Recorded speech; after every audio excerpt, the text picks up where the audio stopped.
Well, we are live on Facebook. I want to welcome everyone who's here today. We have Mayor Shawyn Patterson from Mount Vernon, New York, Assemblyman Mr. Nader, Legislator Ruth Walters, Mr. David Tubiolo, Damon Jones, A.J. Simpson, and Brother2Brother John Morrison. Today we are going to talk about something very important, something that happened in the history of United States yesterday. Some say one of the darkest moments in the history of United States. Many of us still today, 24 hours later, cannot understand how this came about, how was this possible? And many are asking the question, if this was another group's doing, would the reaction have been the same? Or today, we would be talking about a massacre on the floor of United States Capitol. So we are going to talk about this today. Please pose your questions. We cannot answer the questions one by one, so be patient. We are going to take time answering, talking. So please read the comments, listen to the answers, and engage politely and respectfully, please. Mr. Nader, since you were the first one to arrive, you're going to be the first one to engage. And members of the panel, remember that we don't want to give too long of an answer because we want to keep the engagement back and forth. Please. Ruth, thank you very much. And, this is definitely a topic on the minds of not only us here locally, but nationally and even on the international scene. This is really historical in that we haven't witnessed this level or this type of reaction in our country here. We represent democracy. We represent a process that allows people to have differences, to debate the differences, to make it political, even social to some extent, but to allow a mob to attack our Capitol building symbolically, not only here locally, but across the world, is really a defamation on our character as a nation. I was really astonished, and as a student of history, the last time our Capitol was really attacked in this capacity was in 1812, when the British, basically a foreign country, attacked us and caused this disruptance. So I'm concerned as to who was behind this. I'm concerned as to what we need to do to investigate how security was lax. Now, having said that, I'm also, acknowledging that this past year, we've never had this level of polarization and division in our country. And people from both ends of the aisle would point fingers at each other. But at least one positive note from last night was even individuals all across political aisles came out and not only criticized and defamed this action by this mob, but at the same time called for unity, called for us to look at ourselves as Americans rather than Democrats and Republicans and conservatives and liberals. So my hope is that the dialogue continues and we begin to bring back and restore, with a new president and a new vice president, the level of respect that the president-elect is talking about, the level of respect to tell individuals, look, communicate, let's change the approach. The approach the last 4 years has been terrible.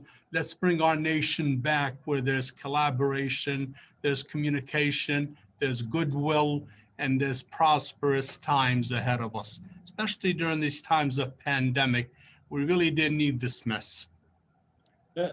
Mayor Shawyn, how do you see this issue? Are you concerned? Well, we are all concerned with what happened, but are you concerned with why it happened, who instigated, and how do you think about if it was a different group who walked into the Capitol, how do you think that reaction would have been? So I don't know why so many people sat home shaking their heads and acting as if they were surprised at what we saw unfolding on television. We've seen this coming. We saw the Michigan State House was breached, and people sat and they celebrated and made excuses and said it was democracy and it was a part of free speech. It was excuses. It's about privilege. It's about the reigning party turning their head. We've seen the rhetoric and the disinformation, the misinformation, the outright lies have been propagated for the past few years. We've seen cynicism and mistrust grow, and we've seen this being done intentionally. We've heard the outright cries for retaliation and for violence in the street. We've heard the dog whistles. And so last night, as I watched the news and some of the people on the other side of the aisle, were saying, oh, we're shocked and this has gone too far. At the same time, they continue to blow the dog whistles of, you know, Antifa. Antifa is not even a real organization. Antifa is not out pushing rioting in the streets. And so for them to continue to advance the notion that Antifa is doing this and why aren't we dealing with Antifa, what we saw last night was domestic terrorism. What we saw last night was not nationalism, it was racism. It was the tearing down of our community and our country. And today, America woke up today and we've lost standing in the world. We've lost standing in the world. If you can have an unorganized mob breach the Capitol building, then any other sovereign government who wants to come in and breach our Capitol buildings and our governmental buildings, we've just told them that it's easy to do that. They called for the National Guard. 45 told the National Guard they couldn't show up. He's called in the National Guard for little or no reason to attack and unleash all types of weaponry on our citizenry. I went to DC this summer and I stood on the Capitol steps and well, at the Lincoln Memorial, I stood on the steps with Miriam Carey's sister.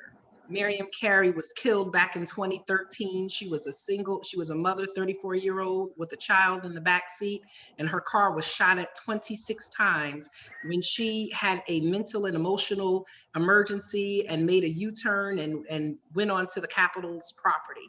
They shot at this woman 26 times. And yesterday we pretty much saw a Red Sea split of security who gave up very little resistance, if any, and just allowed a mob of terrorists into the Capitol building. So we're not going to talk about this like we're shocked and like we're surprised. We're going to talk about this is the culmination of what we've seen happening, and it's not going to get better. I anticipate that they will continue to stoke these fires. And so, you know, let's get ready. And we have to also realize that we have to be careful and when we sit back and judge it on a national level, because sometimes in our local communities, we do the same things. Campaigns of misinformation, disinformation, playing on cynicism, distrust, and stoking the fires locally. So we have to be careful. We've seen it play out on the national stage. Let's make sure we don't see this type of thing play out in our local communities. We have to come together. We have to do better. And even if we have disagreements, we have to find a way to be adults, sit down at the table and have the hard conversations. I believe that above all things, regardless of Republican inclination or Democrat inclination, this is about America. And this affects every single one of us. Now, all of us here are basically, I'll call myself as liberal as a liberal comes. But I wanted to invite somebody who has a different political inclination. So I invited Mr. Anthony Morante to be present.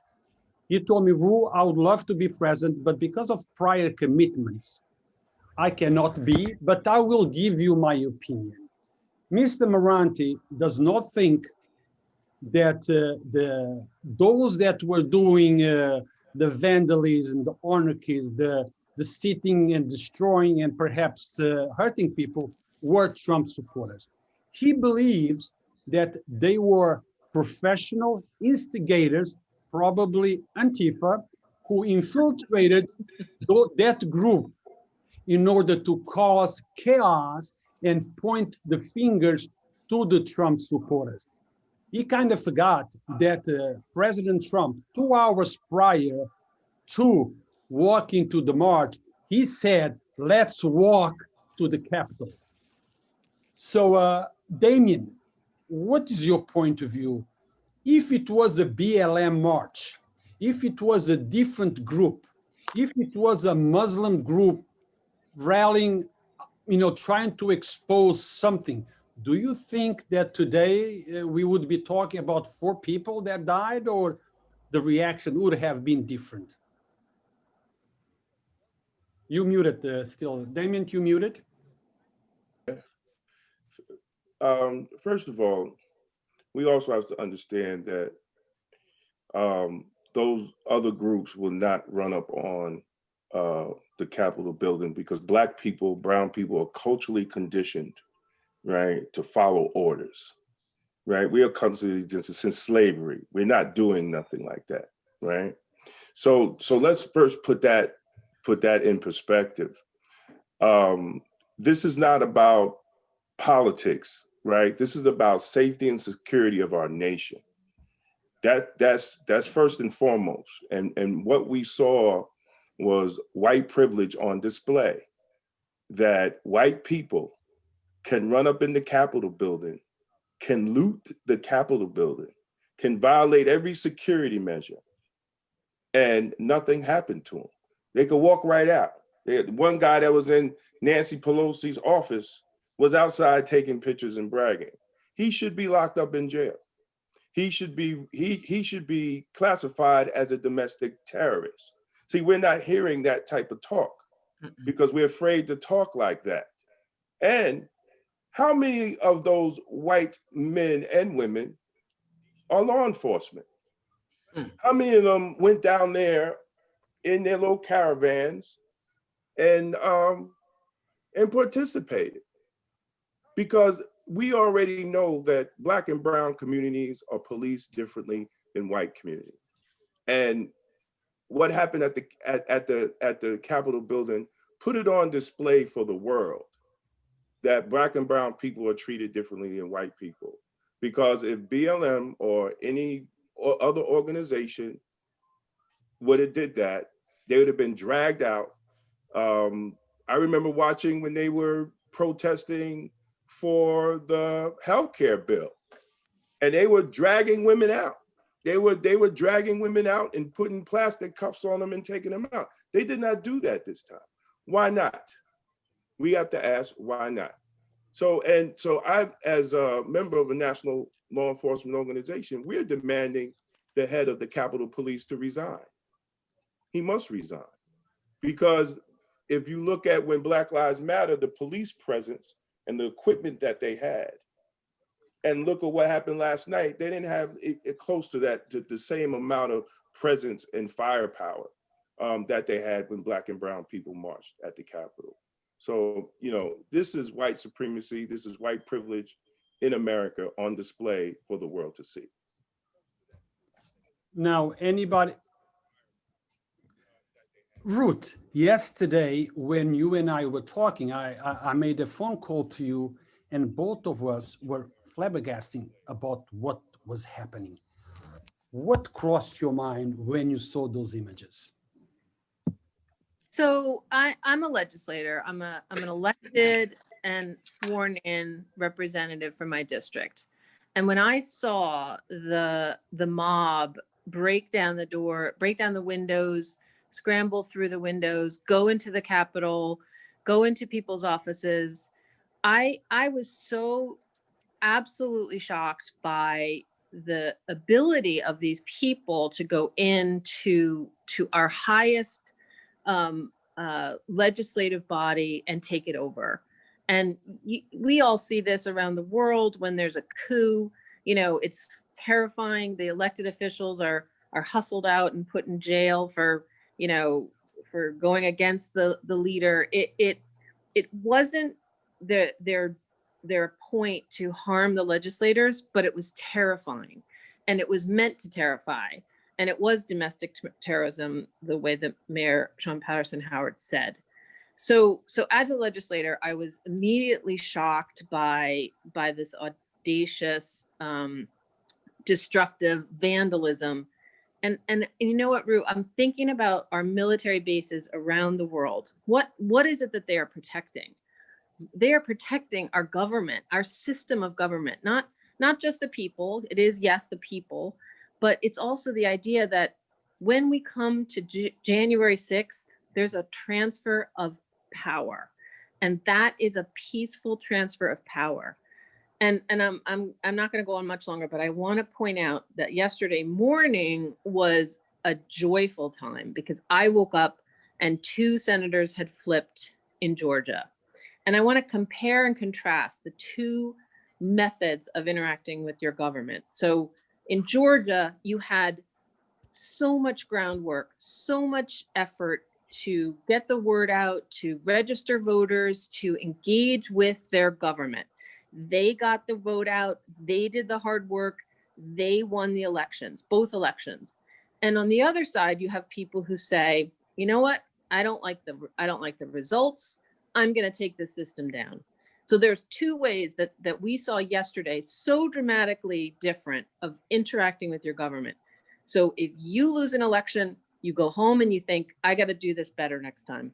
And that's not what we're seeing. We're seeing, if we lost the election, we're going to take this system down. And I'm furious. I just think it was completely outrageous and terrifying. AJ, for days, months, we've been hearing these stop the steal. We won. We've seen people motivating people to riot and take action against our other citizens and government. 2 days prior to yesterday, they would talk about a cup. We need to do something. What's your take in this? Well, a couple of points. Hello to everybody. Thank you for having me. A couple of points I want to make. Just the handling of this whole situation. I know a lot of people are saying that the panel is making it about race, but if you just look at the optics of what happened, how he cleared the street just to go across the street to the church for a photo op with a military presence and tear gas and the presence yesterday.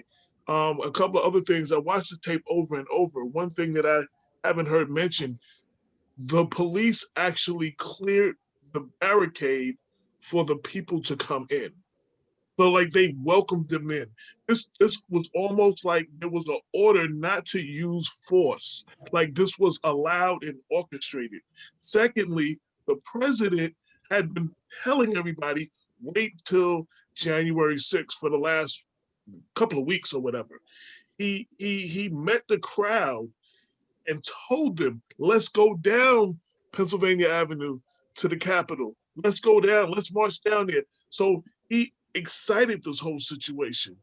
I just, you know, I wasn't really surprised as much as everybody else. I was a little disgusted, but it definitely, if you could not see the difference in the handling from law enforcement between communities of color and yesterday, you're probably the problem. You understand what I'm saying? A lot of people, that's that implicit bias, that's that white supremacy. That's because that's the lens that they view it from. And that's the problem, that the country is seriously divided. I don't know how people think that it's going to be a change January 21st. Like, I mean,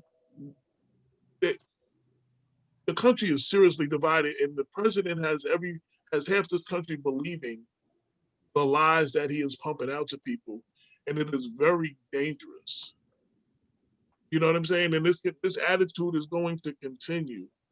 The other thing that I haven't heard nobody else speak about, one of the concerns that I had, you had a lot of people, I don't care who you want to blame this on, you had a lot of people not wearing masks in the building with a lot of our elected officials in the middle of a pandemic, reaching their rooms that they have to be in their offices, in the gathering halls where they vote.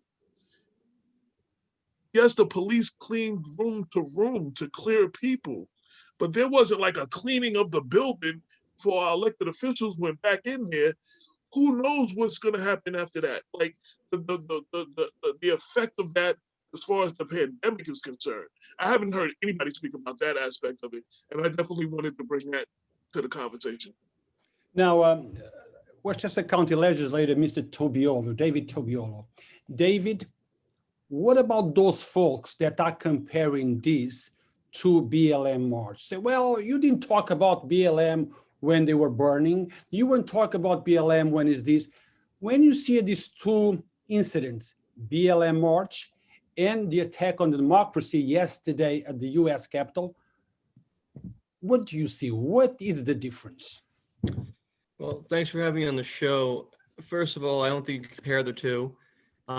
Black Lives Matter needs to be heard, needs to be seen, and needs to be understood. What happened yesterday was not only disgusting, but sad.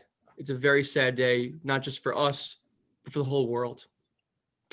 You know, I texted our good friend, and I made sure I saw him on TV, Mondaire Jones, Congressman Jones, and he's okay. We have a lot of friends that were there. They were put in jeopardy. They were put in harm's way. And I have many questions, many questions that need to be answered. Why was this mob of hate allowed to get into our Capitol House and go into Nancy Pelosi's office, go to the vice president's chair, storm and take artifacts, there's pictures of it, and go in with flags that represent hate? I saw pictures of a man with a Confederate flag in our Capitol House. Why was this tolerated? Why was this allowed? How'd they get in? And there's so many questions I have, and we need to address a lot of this with our history, our culture, and our society. This is something that's not just going to be fixed with President Joe Biden. And that's a start. It's definitely a start.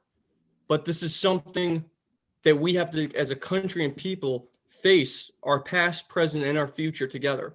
Now, Black Lives Matter, I'll answer your question more forward, has every right to protest, demonstrate, and be heard and listen, which we need to listen. We need to listen, and we need to understand and do what we can to make things better for all people, not just one group, all people, all Americans in this country. We need to really sit down and have these conversations, because what happened yesterday was disturbing, disgusting. I still can't comprehend that they were allowed in. And that's a huge safety issue. That's a huge health issue. I think Damon and AJ just mentioned. And yes, there's double standards. We have to really sit down and talk about this. And it's absurd. It's beyond absurd. Kenneth, you are listening to our conversation very quietly, but I'm sure that you have an opinion. Do you think that perhaps the march happened in the way it happened by design, and perhaps they lost control of it? That what we saw happening was not planned, but to a certain level, it was done by design. I see you shaking your head, that Mayor. So let's see what Kenneth has to say, and then we go back to you. Okay, Mayor?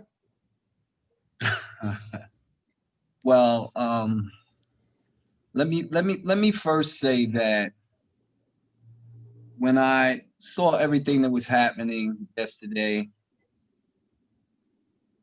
I said, this is proof that we live in two different Americas. That's the first thing, that you are seeing advantages that white people have that non-white people have. That this was nothing short of a terrorist attack, homegrown terrorists. This is what we saw. With the Black Lives Matters movement, you had armored tanks outside the Capitol building. You had police in full riot gear. And this was a peaceful protest. And that we are not asking for anything special. We're only asking to be treated equally. That's all that we're asking. And yet, this is something that we're fighting for, our parents have fought for, our grandparents have fought for, our great-grandparents have fought for. The difference here is that the president himself was driving this.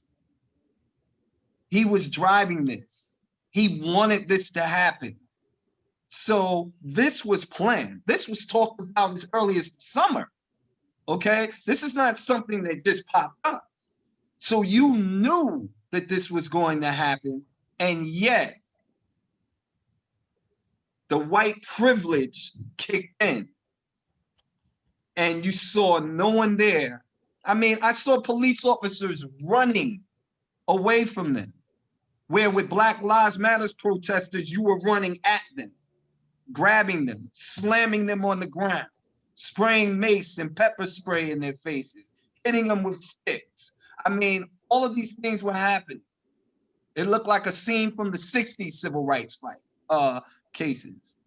So when I look at a situation like this, and I said it earlier, had Black people stormed the Capitol the same exact way these protesters did, you would have seen a live massacre on television.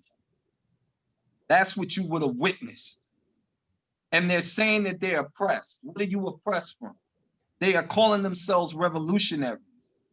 That's not revolutionary work, if you really know your history around revolutionaries.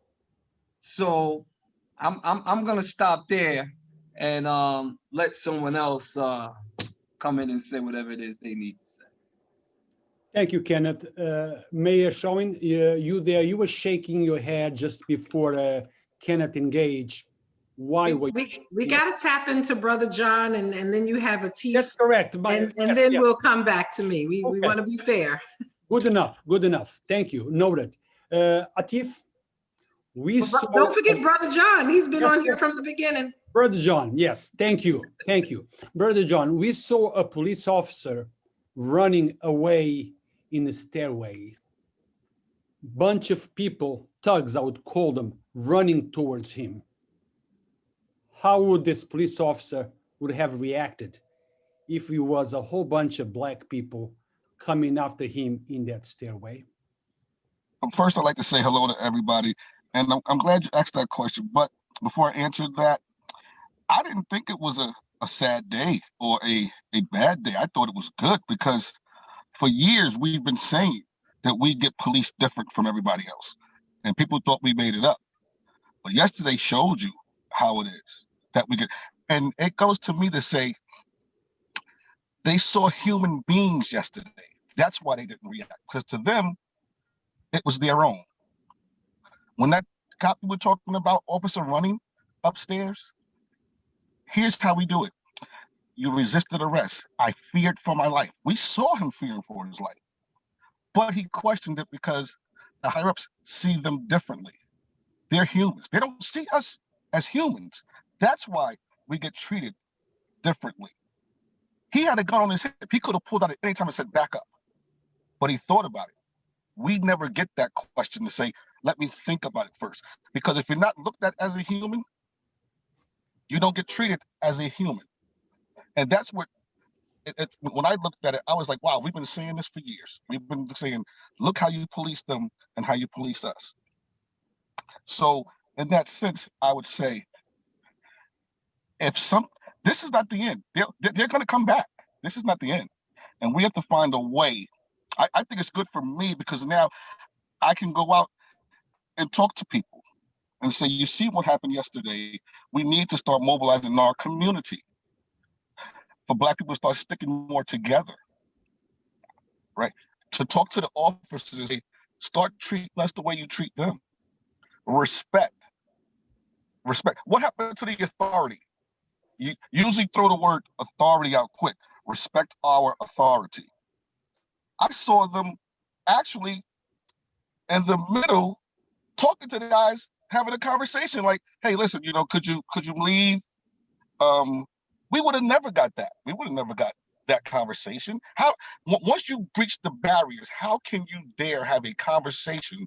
Once you breached anything else, that means you should have taken care of business. Whoever moves, you have to get out. To sit there and have a conversation with me, there's no way that would have happened if it was black and brown people in there, that they would have had that conversation. See, and that's what I mean. You saw guns pointed, you saw people attempting going like this, going like that, but somebody gave the order to stand down. Somebody gave that order, right?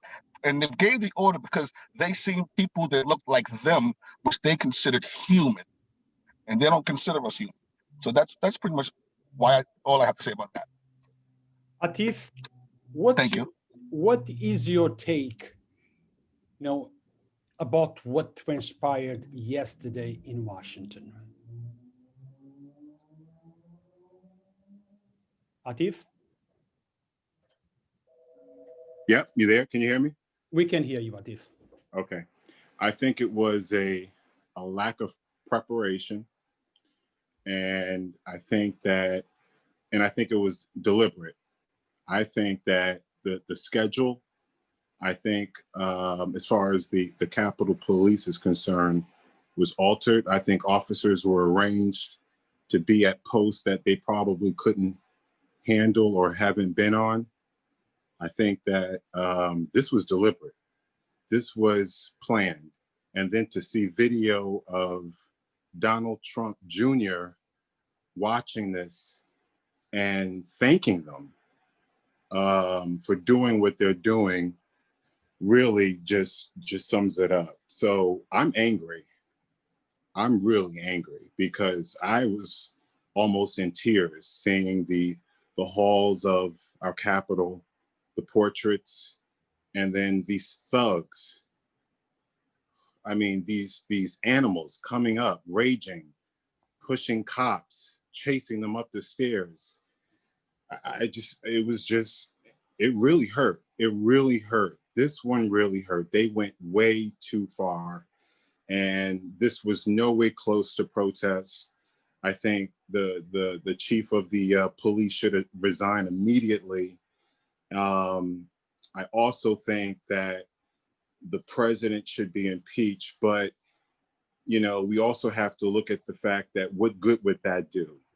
I think if that were to happen, and if we implement the 25th, that might really blow things up. And considering we only have 2 weeks left, but he's unfit. He's definitely unfit, and this is scary because he still has some time to do God only knows what.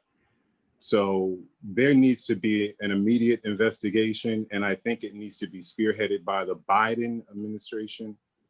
But something needs to happen quick. Just a follow-up question for you, Atif. Sure. Do you think it was a lack of preparation or an intent lack of preparation? Of course. There's video of officers literally opening the gates, turning their backs on these rioters and letting them just flood in. And that's how they got up to the stairs and to the door. So the Capitol Police should be investigated, definitely. Okay. Something's not right. Back to you, Mayor. I didn't forget that shaking of your head. So why was that? So Trump months ago told his people to stand by. His people? He told his people, his white nationalists, his domestic terrorists, his KKK members, he told them to stand by. And over the past few weeks, he unleashed them through his call of action. He called them to the Capitol to participate in just this type of display of terrorism and domestic terrorism. It was not a lack of preparation by Capitol Hill Police. It was absolutely the president intervening with national security. Mayor Marion Bowser of Washington, D.C. worked with the Capitol Police. She called on the National Guard, and she called on her DC police to come together and prepare as you would. I went to college in DC. I worked in the hotels in downtown DC. And so I was present for many national protests, events and things of that nature. So living in DC, you see how they lock down DC when something is going on. That did not happen. And it did not happen because as mayor, she only has control over the areas that she controls. Anything else controlled by the federal government is under the president. The president directed the Capitol Hill police to stand down Right. and stand back. He did not allow the United States, military and National Guard to be brought up for this incident. He did not allow it. The call was made and he told them to step back. It was not until we saw these terrorists, these racists, these KKK members, these white nationalists scaling the building and occupying, because that's what they did. That's what a entity that is against your government does. They occupy. They occupied our federal building, our halls of government. That is what they did. Giuliani screamed and told them, we have to do trial by combat. So this was not mistaken. They were called to Washington just for this purpose. It's nothing that got out of hand. It was his big farewell song. It was his big chaotic disruption. It was planned. And I can tell you what they also want. Be clear about what these groups want. They want a civil war.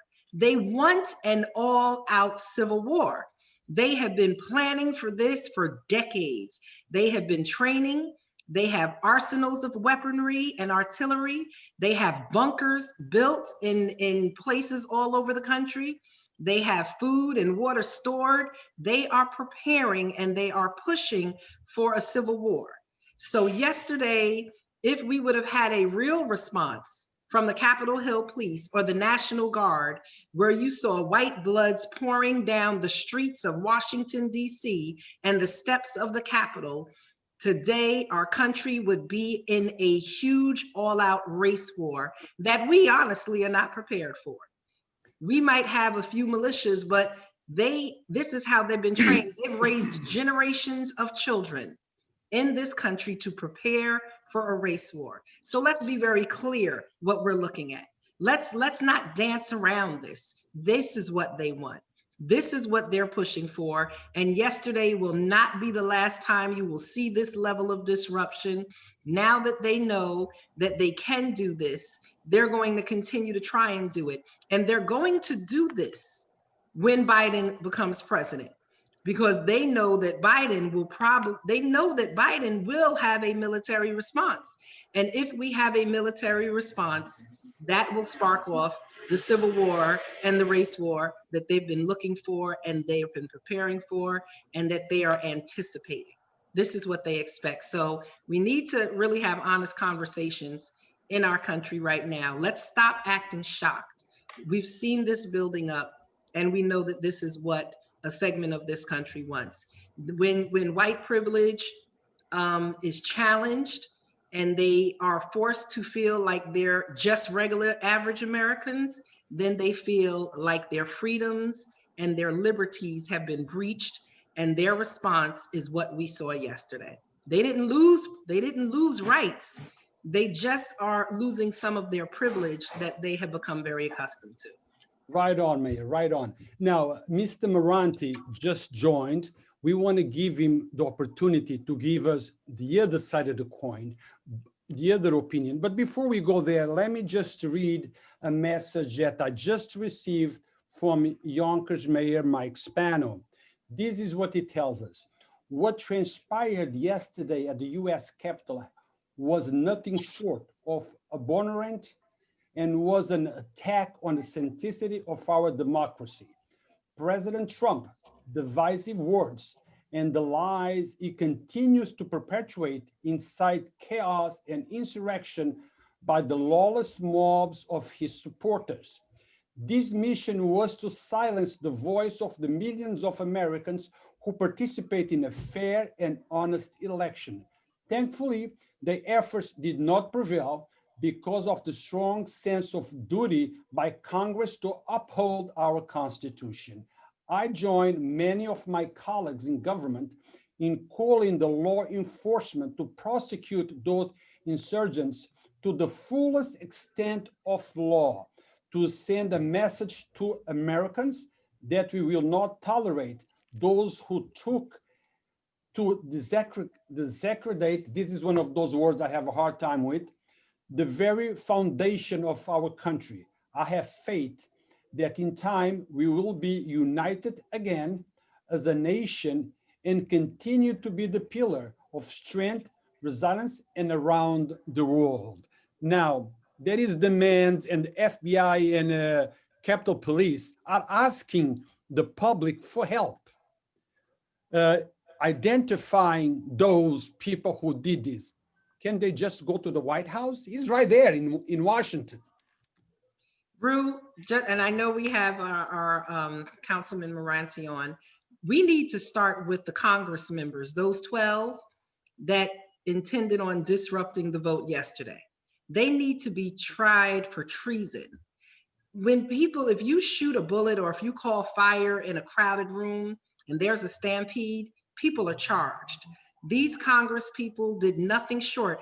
Free speech is one thing, irresponsible speech, stoking violence, that's something very different. And that is what they did. These are Congress people that, along with the president and along with Giuliani and others, incited this type of riot and continue to perpetuate it. And as I watched Fox News for about an hour this morning, they continue to perpetuate this type of unproductive rhetoric and vitriolic rhetoric on TV even today.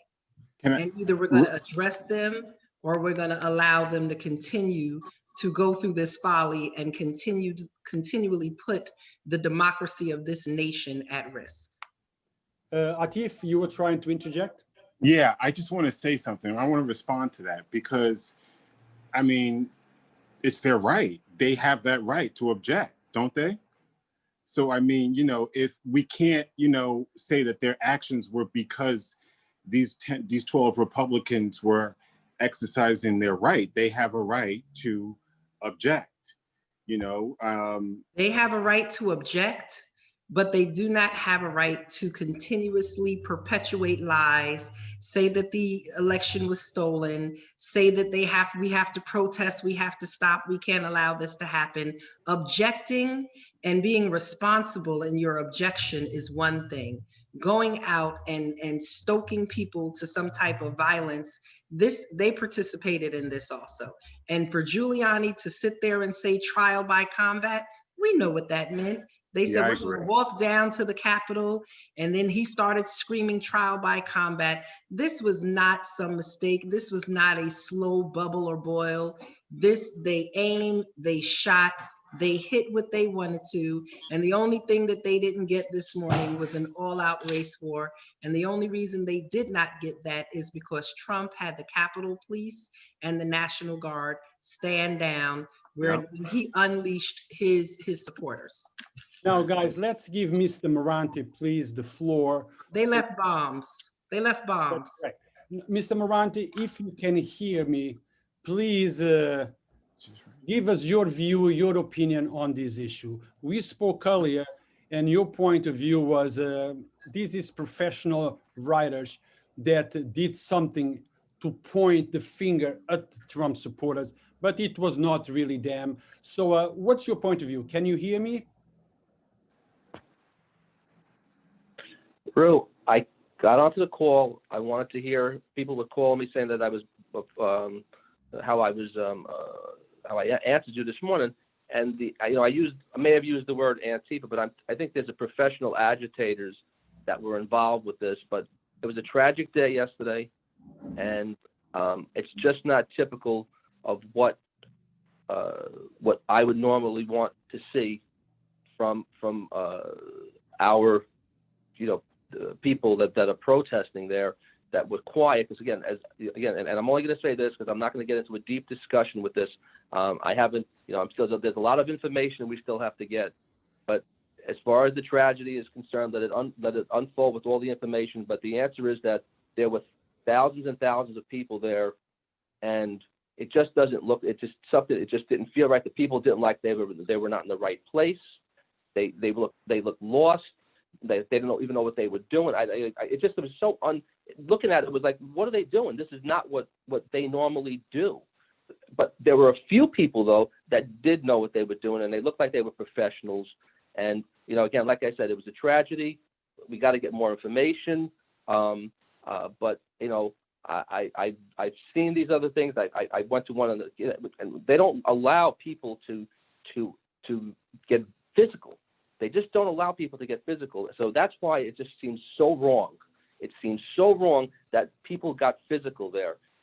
And looking at some of the stuff, it just doesn't look right. It doesn't look like them that they would do it, unless and listen. But unfortunately, there are a couple of people that may, again, there are a few people that do these things and start people, and make it deflect the real truth behind the whole situation. So now everyone's getting labeled, and that's all I'm going to say right now, because I just wanted to make sure that we all know that what happened yesterday was wrong. Something that went terribly wrong yesterday, and there's a lot of questions that need to be answered. I don't have a long, sophisticated response as the mayor did. I don't have professional writers writing stuff for me. I don't have professional writers. I'm just speaking. No, truth. I was talking about Mayor Spano. No professional writers here. I just want to make sure we're being clear. I don't have a professional writer. Mayor, I'm just speaking facts. Mayor, you was talking about Mayor Spano, not you. Oh, okay. I just wanted to be clear. But in fairness, no one's written anything for me. Councilman, in fairness, I'm not sure which mayor you had on there. Was that good mayor from Mount Vernon? Yes, Councilman Moranti. That's why you know me. I'm a straight shooter. Guys, please. I know, Mayor. I know we know each other, Mayor. Guys, I know, very well. I know who you are, guys, please keep your microphones muted so it does not keep tagging between people. So Mr. Councilman Anthony Moranti, in all fairness, I did not misrepresent you in any way, and we did not trash you. I told them exactly what you said, that probably there were people that were not associated with Trump, professional writers, as the term you use, doing something so people would point their fingers towards Trump supporters. That was exactly what you said to me earlier this morning. That's correct. And that's correct, because obviously it has put a terrible light on Trump supporters who for the most part are 100% law and order individuals. And unfortunately, like I said, something happened that went wrong yesterday. Yes. Legislator Nader, do you think that Trump supporters are 100% law-abiding citizens? I don't. Of course not. I think I look at the situation, in many ways similar to our Mayor Shawyn, and I really believe that we shouldn't be as shocked. I mean, this polarization and division has been going on for a couple of years, and even during the summer, I've never seen the tension. I've never seen the level of divisiveness. Where it was beyond your normal politics. I mean, I've been involved for 40 years, and I've seen very heated debates on the local, state, national level. But when elections become so divisive, where they're based on, frustration, they're based on fear, and even to some extent, a large extent, unfortunately, based on hatred, then we're at a bad point. And so, as Mayor Shawyn has stated, I saw this coming too, and I really felt that the division was so severe that it was at the level of beyond politics, that there was going to be winners and losers. And whenever you have winners and losers and you get this level of frustration, it becomes a problem. So this was a breaking point.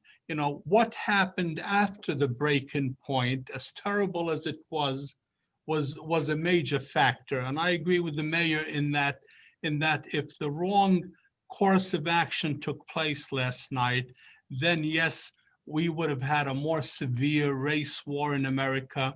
And I think each and every one of us, as angry as we are, as upset as we are, I think our focus is, at this point, at least my focus is, it was wrong, it was terrible, it was an embarrassment for us as Americans. It was a defamation of American democracy, not only here locally, but across the world. I even had earlier a request to go on an interview that we're planning with a radio station in Cairo, Egypt, that was very concerned about what they saw happen in America. And so it's a worldwide issue. So what we need to do through this dialogue is really acknowledge how wrong it was, how terrible it was. Yes, to call for investigations, and there's a lot of grounds to call for Article 25 and call for impeachment. But again, I think at this stage, as I think Kenneth stated earlier, to put more fuel on the fire, may be detrimental for us as a nation. We got to put up with the president for 2 more weeks. So do we bring up impeachment? Do we put more fuel on the fire? Do we cause more antagonism? We got to recognize, whether we like it or not, the president has nearly 45% of people in this nation that think he's right. So it's not a situation of some radical right group, the KKK, or some group that represents a small percentage of our society, that we can just shove them aside. This is 45% of our nation that really believes in what this fella's saying. We got to put a stop to it. We got to make sure we build up consensus, and we got to restore business, in my opinion, with a new administration, and hope that we can restore the confidence in each other. Well, Mayor Shawyn, you're right on the point. We shouldn't be acting surprised that this happened. I believe that it was in October 2020 that some Trump supporters trying to hit a bus, Biden's bus, while he was driving. But yes, they are law-abiding citizens, they call themselves. Brother John. If we just, because I'm going to jump off, and I'm sorry, John, I love you. So give me a second. If we go back to Charlottesville, and we saw a innocent person mowed down, as we saw men marching with torches through the streets, chanting, okay, torches. And then the president said, these good people. Every time Black Lives Matter or progressive people march, and you have good law-abiding citizens marching, and you have some professional protesters who were sent in by the conservatives or the Trump supporters to cause a riot and a disruption, they say, oh, no, these weren't professional protesters. These were the people, because they're animals, because they're savages. Because if Black people would have climbed the walls of the Capitol building today, you would have seen stories like apes and gorillas, because that's what they've called us for a long time anyway. You would have heard thugs, you would have heard all different types of language. Let's be clear, the language used when talking about persons of color or liberals and progressives protested is very, very different. They're called nationalists. They're not called terrorists. There's a difference between a nationalist and a terrorist. And what we saw yesterday were terrorists. Nationalism is having pride in your country. Nationalism is not having pride and a blind loyalty to a political party or to a leader. That's not nationalism. That's division. So, again, let's be clear about that. Trump got what he wanted yesterday. He's sitting at home. He's feeling very, very good about it. And his supporters are feeling good about it. These were not professional protesters that invaded an otherwise peaceful march. I sat there and I looked at parents have their children march through the halls of the Capitol building yesterday, potentially putting them in harm's way. but they didn't put them in harm's way because there was no resistance and there was no mobilization of a resistance on behalf of the United States government. So what happened yesterday was planned. It was the result that at least the president wanted. He got what he wanted. His people performed, and he feels real good about it. And like I said, it won't be the last time you see it, because they're going to continue to stoke these flames until they get exactly what it is that they want. And so we have to be prayerful, we have to be watchful, we have to be mindful, and we have to stop acting like this is such a surprising thing. It's exactly what's been boiling up to the surface. And we didn't see the explosion yesterday, we just saw the beginning of the explosion. Damon, Exactly. would you like to add- Can I Yes, say something real quick? Sorry. There's a couple of points because I heard everybody speaking. Couple of points I want to bring out. I'm hearing a lot of talk about Trump. While Trump is a problem, this is a problem that predates Trump in this country.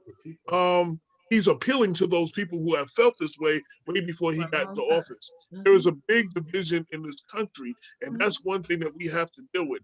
Secondly, and I do agree with what Brother Chief said, don't the congressmen have the right to speak, to share their opinion?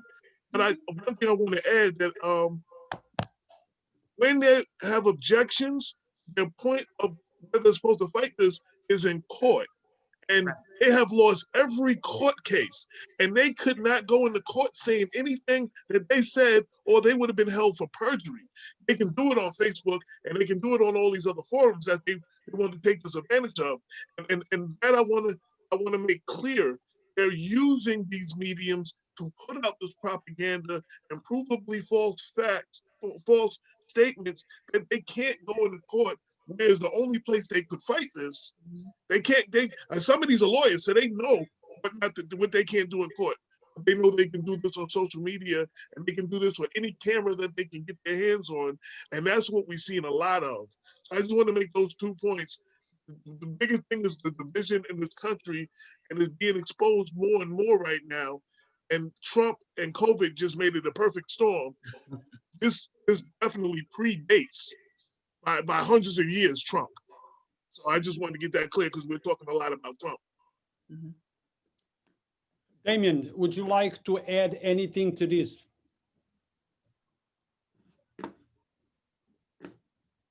Damon? Always forget to unmute myself. Always forget to unmute myself. We have to understand the narratives that are given, right? Are given by mainstream media, right? The same people. And you also got to understand too, mainstream media has made millions of dollars off of Donald Trump. Let's not be fooled here, right? Because they're the one that made Donald Trump. They're the one that talked about Donald Trump. And they're going to continue to talk about Donald Trump because the mainstream media has made millions of dollars of advertising talking about Donald Trump. So Donald Trump is just the medium, to push the racism that has already exists. I don't believe that there's going to be a race war because Black people, we ain't got nothing as a whole. They're not coming into the projects. They're not coming on Manhattan Avenue, right? They ain't coming in Bowman Towers and Peekskill. Them white folks ain't coming there. And some of the poor ones already live there in Peekskill. So they're not coming there. This is a battle between rich white people against rich white people. We know Donald Trump. I used to do personal security for millionaires.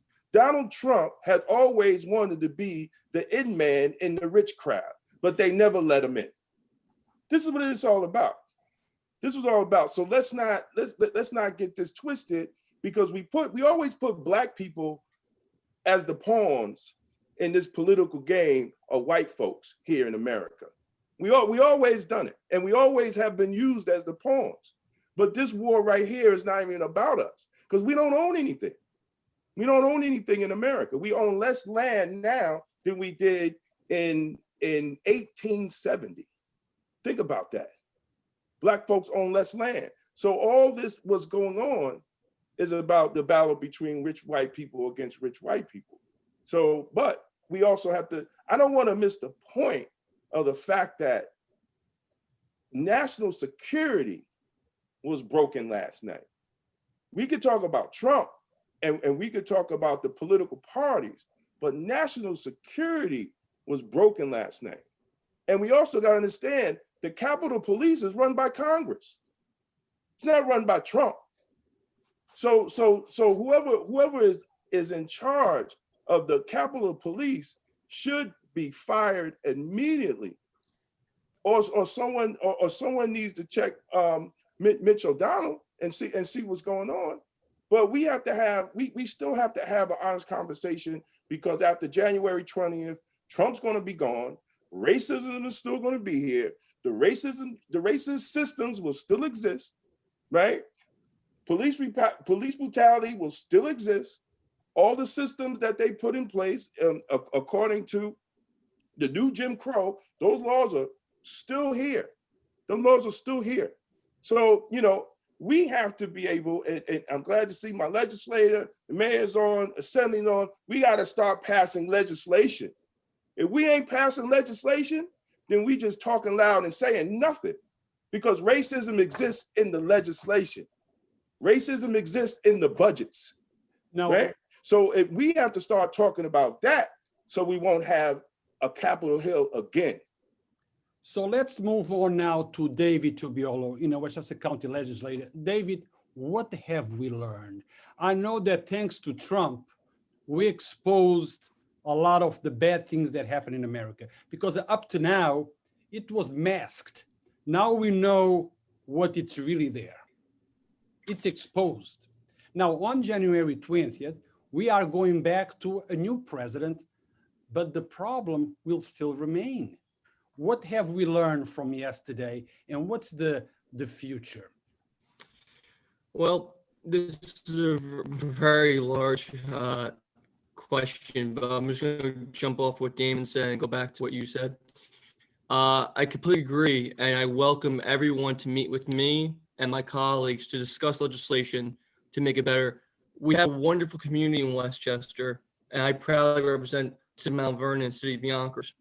And we need to listen, we need to work together, and we need to understand this will not be done in one day, but together we can start now, learn from the past, and make the future better.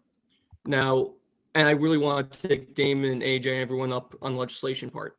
So after this, I'm going to text you guys. Hope you get my text.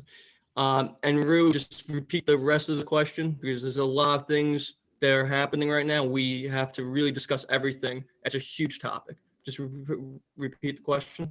I was saying that thanks to Trump, lots of the problems that we believe did not exist in America have been exposed. What have we learned, and what are we doing going forward? Is this something that we can change? Is this a mindset that it's much deeper into our DNA, that it will take generations to resolve? So I think we've learned, things have been exposed, and I think it was Brother John that said, good that the rest of the world can see what's going on. So yes, it was a sad day, but now it's being exposed, and now we need to acknowledge that. And then we can see certain people, yes, are treated completely differently, and that's beyond wrong, that's beyond immoral, that's beyond unethical, and this is a reality that has existed in this country. This is not something new. This has existed. We now know it's exposed publicly, and we need to stop it. And yes, white nationalists need to be stopped completely. This is something that we need to come together as one community and stop it out forever. It's a process. And Trump, the sad truth is Trump is Trump. Like, I think it was Mayor Patterson Howard saying that he's happy. He has a huge ego. He's getting his just disruptive agenda across, and he has to be stopped. Thank God he's getting out of office, but there's so much more we need to do. And here's the question I have. I think someone did ask this. How many people that was in those crowds taking the Capitol Hill over, the Capitol House over, what's the occupations? We have technology, look at face scanners. We have technology to find their IDs out. I really want to know, I want there to be a full investigation and find out who those people are. There was so many different people there taking pictures. And there's one person, there's a story actually about this, and he's exposed, so go back to your question, Rue, an elected official from West Virginia who was filming himself storming the Capitol House. He was proud. He was proud of storming the House and filmed himself. He needs to resign and he needs to be removed. We cannot have representatives like that proud of storming the Capitol House. And yes, if there was a different group of people storming that house, there would have been a different result. That's the sad truth, and that's to be addressed completely. This is beyond absurd, but now that it's exposed more publicly, and it's been exposed, especially under Trump, we have more tools and more information to attack this. And this is a huge project. This is not going away in one day. This is something that's going to take time, but we cannot turn our heads away from the truth. I'm sorry, Ruth, I kept going on.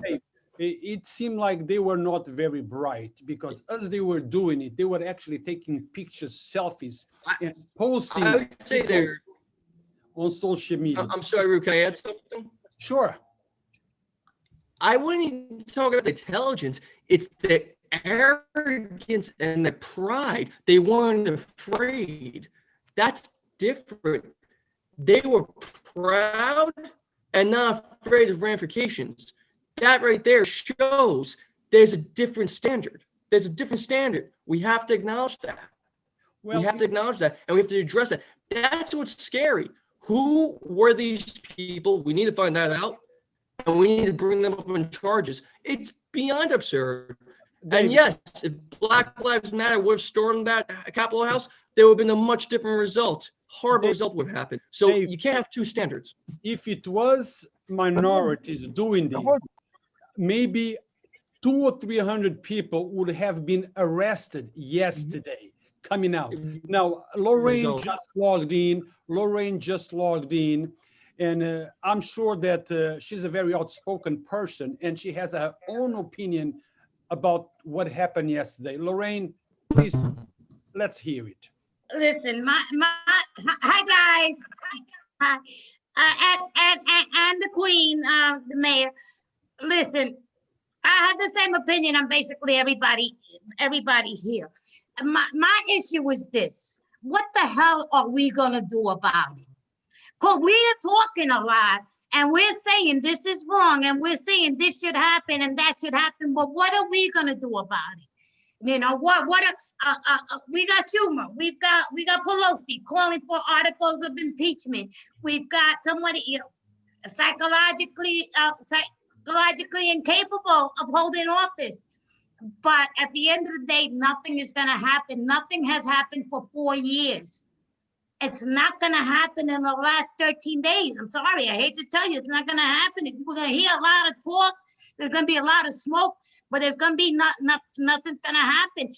And what really kind of disturbs me a little bit is that we got that mentality in our own backyard.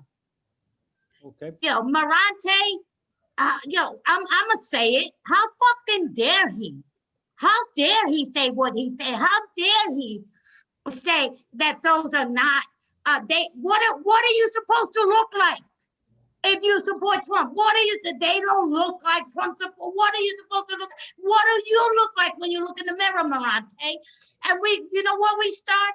You know how they say it trickled down into local government? In order for you to get up there, you got to start at the local government. And you know how you start? You get rid of people like him, racist people hiding in the closet. Racist people like him, you get rid of him and you put somebody in there that's going to represent your values. That's how you do it. You start from the bottom and you work your way up. Because we're at the top, and look where we at. Look where we at. Lorraine. I'm sorry. No, let's hear from Mr. Nader. He's putting his hands up. Mr. Nader, please. Well, always nice to hear from Lorraine. And, just thinking about the way the forum and the discussion and the remarks, and although many of us are not only angry, but frustrated, and you hear the message of what can we do, I just want to, put another angle on it. I mean, you look at for example, all across the nation, but especially the New York State Legislature, even a major policy shift, legislation that, for example, something that people may not look at, that I think is a major trigger point to what we're dealing with today, is early voting. All the legislation that opened up the voting process, that they opened up the absentee, the paper ballot. I believe that this change in America, with all the tension we've had, what brought this upon was the elections in New York and the change of the Senate from Republican to Democrat, the changes, for example, that many of us would have never anticipated, that in Georgia, in the deep South, that an African American and a Jew would win elections down there in Georgia. To me, this is progress. This is something that is as a result of changes that allow us to motivate our base to come out, to be involved, to vote, to legislate. And these legislative changes is what took us to this boiling point, to this turmoil level. So yes, I acknowledge we know the history of racism in America. We know the history of inequity in America. And for many years, there was a sense of silence to that. But I really believe during this last 4 years, maybe one benefit of the Trump administration was this motivation that allowed us to motivate the base of the disenfranchised and the disadvantaged and people of color and gay and lesbian groups and women rights groups and immigrant groups that joined a coalition because they felt for the first time we all were under one umbrella. So the victories in Georgia, the changes of the US Senate, the changes in New York State, in my opinion, is going to bring about positive results in funding for New York, more funding for education, for support services, for healthcare. So I look at this, yes, I'm concerned about what took place, but honestly, the result of this turmoil, in my opinion, is something we can build on and that would bring us positive results. Imagine the next speaker of the US Senate is from New York, Chuck Schumer. In my opinion, this is somebody we can call on the phone and say, we need funds for education, we need funds. Would this have happened if it wasn't for the turmoil the last couple of years? So, looking back, maybe it was worth it. As sad as it is, maybe it was worth it. Absolutely, it was not worth it, with all due respect. No, it is absolutely not worth it. No, with all due respect, I'm gonna have to disagree with what you do. Yes, there is a blessing in everything. We'll always find the blessings, and it's all gonna work out at the end. I agree with you. With people like yourself leading, absolutely, there is hope. But all this that you described were the people that said, I've had enough, I've got tired, because the people that we put in there in Congress did nothing. They did nothing, and they're gonna do nothing now. Well, that's why we have change. It was the people that mobilized. It was not the elected officials we put up there in Congress. It was not that. It was not that. That's why I'm saying you start at the local level. Give me 1 second, Lorraine. Guys, remember that Zoom, it's very sensitive with the audio. I'm talking to that. Yeah, even though we disagree, if you say something in the middle of the disagreement, this goes crazy trying to find where the audio is coming from. Oh, okay. I got you. I got we you. keep staggering on all the images. So now there is talk of another impeachment, or probably Article 25th, the Amendment 25th. Let's hear from Brother John. He's been there very quiet, and we need everyone to engage. We need everyone to say their pieces. What was the question, bro? The question is, there is talk of another impeachment.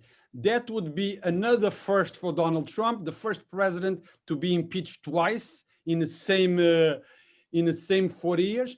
But there is also talk about the 25th Amendment.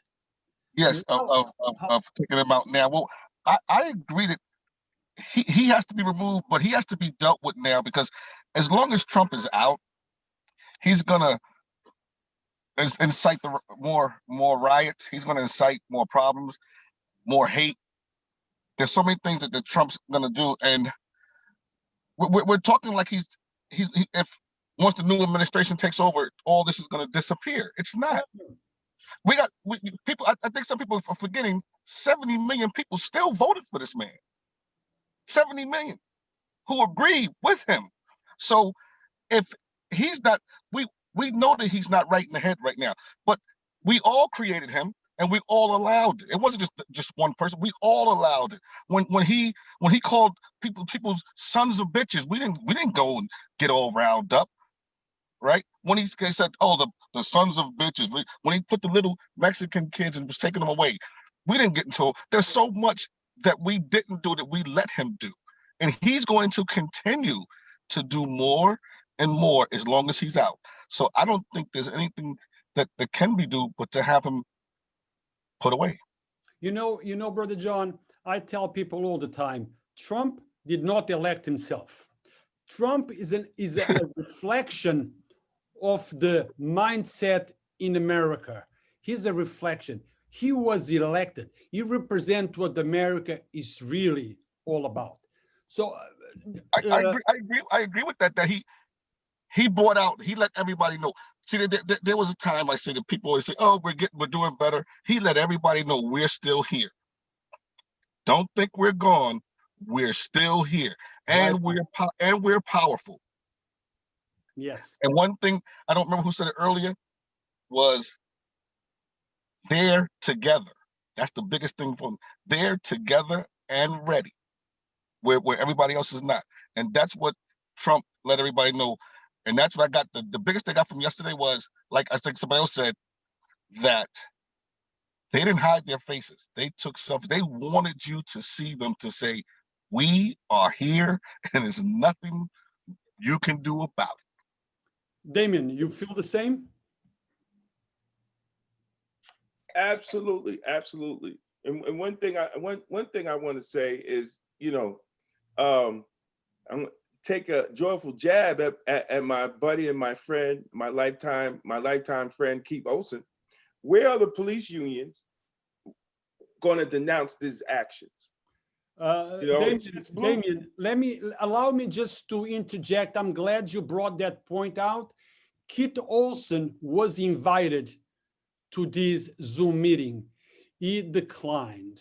Oh, well, okay, that's great. And my friend, my buddy, Keith Olson, in his press conference a couple of weeks ago, maybe a month or two, he referenced Black Lives Matter, that they were having a peaceful demonstration, I guess, when one of the three cops, the Yonkers was going to fire one of the three cops.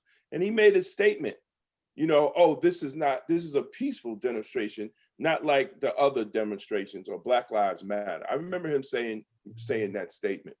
So now I'm waiting for him to denounce his brethren down in Washington, D.C. I'm waiting for other police unions who have, especially the Federation Order of Police, who have supported Trump openly, to denounce these actions down there, because their brothers in blue, the Capitol Police, was attacked, right? So we also have to understand that all these organizations are connected: police unions, FOP, NRA. Well, they're all connected. Let me just say, we cannot separate them. But let's see what the police unions are going to say. Let's see what loudmouth Pat Lynch down in New York City police union, what is he going to say? Because he's an avid open Trump supporter. Is he going to denounce the actions of Trump supporters running in there, breaking laws and stealing and looting? Okay. Real, can I add to that? A lot of the officers that I spoke to said it would be sarcastic. This is what practicing defunding the police means. That has nothing to do with breaking laws. Have nothing to do with breaking laws. Have nothing to do with defunding the police. White men breaking laws have nothing to do with defunding the police. Damon, I'm agreeing with that. but I'm saying this is the kind of mindset they have that, but you want to defund the police, this is what you get. And that's what kind of mindset is that to have as an officer? So let me also let you all know that I invited Commissioner John Mueller to this interview, and the reply that I got was that they did not feel it was proper for the Yonkers Police Department to express an opinion on another police department's action. Well, I don't think it's about just the police department's actions. It's about the protesters' actions, right? And if I don't understand why they wouldn't make a statement. This is national security. You know, I mean, this is national security. We cannot. I've been in law enforcement for 30 years, and for those who say, well, you've been in corrections, that's different than police. The only thing the police do different is investigate homicides and write tickets. As far as the state law, we have the same rights to do everything else that a police officer do, right? And we're classified as peace officers of New York State, so as police officers. They're peace officers of the state. But what amazes me is the silence among my brethren in blue, you know, when it's time to speak truth to power, right? When our comrades do wrong, right? If we want the community to trust us, if we want the community to give over their bad guys, you know, we need to talk about our bad guys. Like, you know, law enforcement is no different than any other job. We know the ones that should not be at the job. I don't care if you work for IBM, General Motors, you know people that should not be there, right? And we know people that should not have a badge and a gun. And a lot of times when those people that should not have a badge and a gun, it ends in a life and death situation. And we have to be willing to discuss that. We have to be willing to discuss national security when the security was so lackadaisical. Correct. That they didn't even have proper, they wasn't even deploying gas, they wasn't even deploying OC correct. Mm-hmm. You're talking about a building that is probably one of the targets of every terrorist in the world. And you don't have proper security measures when people break the line? Are you kidding me? Everybody should be in an uproar talking about that. Not we don't want to just. Can I just say something? Hypocrisy, man. It's not that hypocrisy. It's not that they didn't have procedures in place. Washington, D.C. has some of the biggest marches and national movements in the history of this country. They're prepared for this stuff. They were ordered not to engage. They were ordered not to use force. You know what I'm saying? That's how it comes off. Because you can't not be prepared for something that this man has been talking about for 4 or 5 months and told you it was going to happen. There's no way. we can only assume that they were ordered. Right. No, I said you're right. I said it makes you. It has that feel like they were ordered. Right. No, we can only assume that they were ordered. But I guarantee you, if my life is in danger, absolutely, right? You know, when they had that video of that black cop, right? It'd have been a lot of shot kneecaps. I wouldn't have killed them, but I would have shot a whole bunch of kneecaps that night. Now, guys, before we've been on this show for about an hour and a half. We have to conclude sooner or later, and I want to conclude with this tweet from the President of the United States of America. This is a tweet of 7/27/2020. This is what Donald Trump said. Anarchists, agitators, or protesters who vandalize or damage our federal courthouse in Portland or any federal building in any of our cities or states will be prosecuted under our recently reenacted Statute and Monuments Act. Minimum 10 years imprisoned. Don't do it. Yeah, that says everybody who's not one of my supporters. That's what that says. Everybody else, that applies to everybody else. Not my supporters that I'm telling to do that, but everybody else, this applies to you. Yeah, that's what that says. Listen, Nader, anything. Go ahead, Lorraine. What do you say? And anything that the president says it should be taken a grain of salt or a piece of dump, because the guy's never told the truth, never has, never will, never gonna follow through on anything, and that's just who he is. Brother John, That's what we got. Brother John, your last statement? You muted, Brother John. Unmute, John. John, you muted. I guess my last statement for me would be, we still have a long way to go. A long way to go. And we can't take nothing for granted. Damon.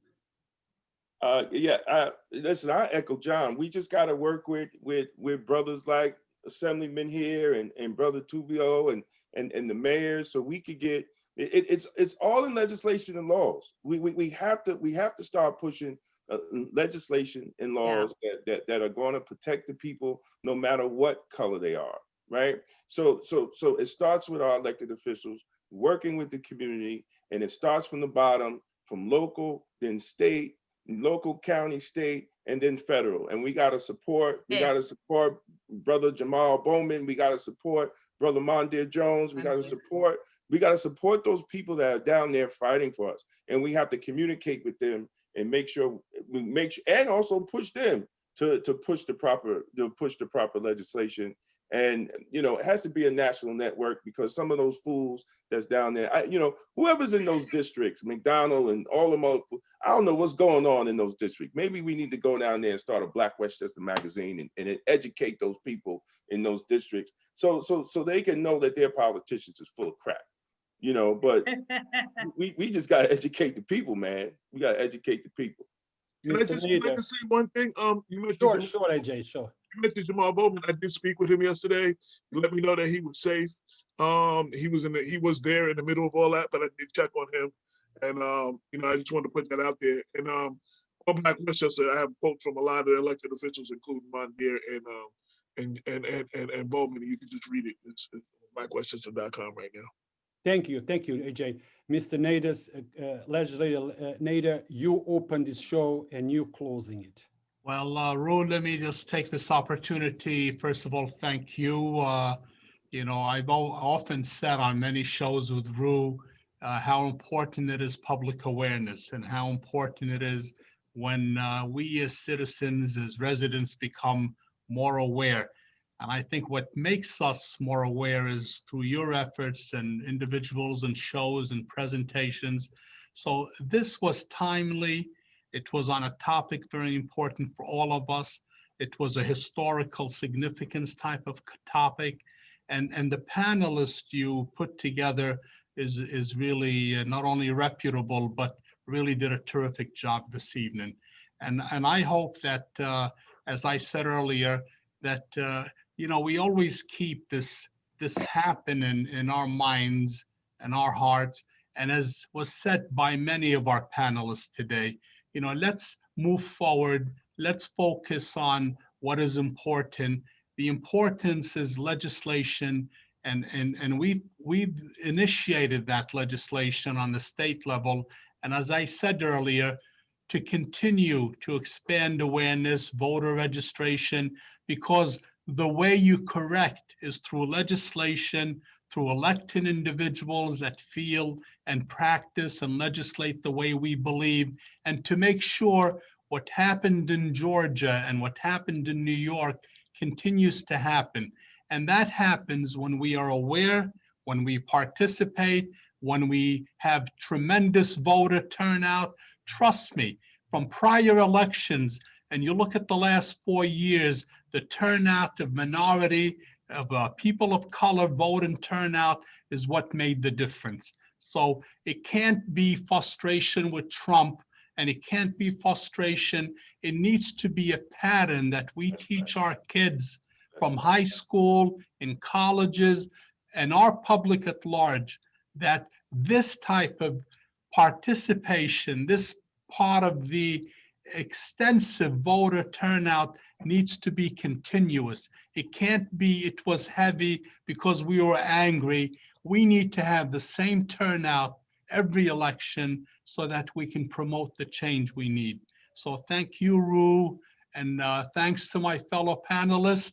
And it was always great seeing everybody. And again, a happy new year. So guys, before we go away, Damon from BlackWestchester magazine, if you guys want to follow, subscribe, Damon, AJ Woodson, right? Yes, yes. You know, John Morrison from Brother2Brother, and Lorraine Lopez, my sister, my friend, from Latino Empowerment on Facebook. Please follow us all. You know, Facebook is large enough for all of us. Each one of us has his own thing that we do best. Okay. Thank you, brothers and sisters. Thank you, Mr. Nader. And I really appreciate the panel for sitting down with us today and talking about this important issue that is affecting every single one of us, regardless if we are Republicans or Democrats. Nation above party. Thank you very much. Thank you. Thank you. Good night. Have a good night. Thank you. Right.